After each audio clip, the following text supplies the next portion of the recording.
We're going to look at the Homeric World prescribed source objects. The first object from Life in the Mycenaean Age topic is the lion dagger, found in grave circle A, shaft grave 4 in Mycenae. The lion dagger itself, as you can see here, is quite a beautiful object. It's immediately interesting to look at. It is a dagger blade showing a hunting scene.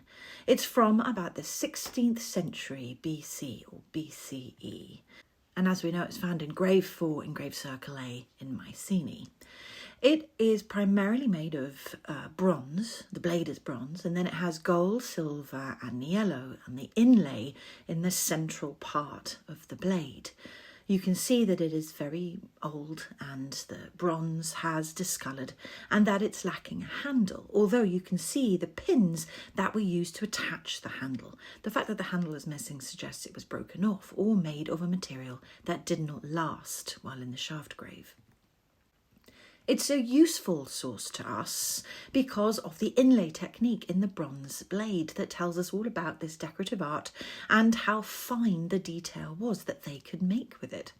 It also gives us an idea of the use of weapons and armour for life in the Mycenaean age. And there is also evidence of both trade and evidence of hunting, given the object itself and the scene shown on it. Niello, by the way, is a black mixture usually made from sulphur, copper, silver and lead, and it's used as an inlay on engraved or etched material, especially silver. It is added as a powder or paste, then fired. They add great heat to it until it melts or at least softens and flows or is pushed into the engraved lines in the metal. So in a way it creates black outlines or a black background. It then hardens and blackens when cool, and the niello on the flat surface is then polished off to show the filled lines in black, contrasting with the polished metal around it.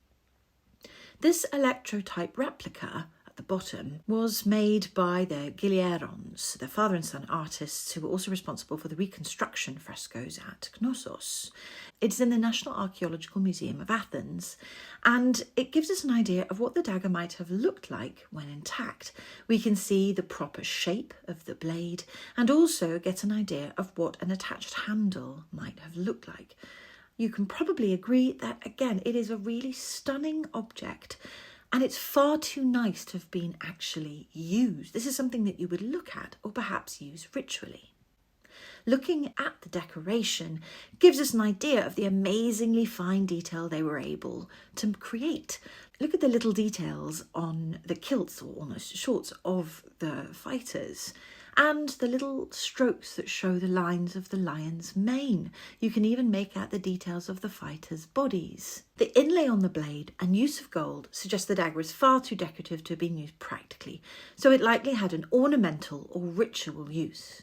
The figures are believed to look more Minoan than Mycenaean, in fact, suggesting it could well be a Minoan item that was highly prized by its Mycenaean owner, hence its place in a shaft grave taken into the underworld. The gold used and its possible Minoan origin gives us potential evidence for trading across the Mediterranean.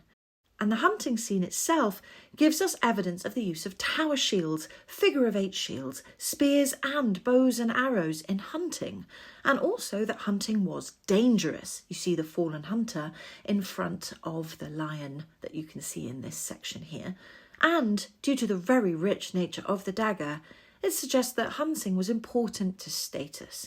The very reason that they have put this hunting scene on a dagger, even though daggers don't actually appear to be a hunting tool, suggests that hunting was an important part of life, the kind of life led by the person who would own such a dagger.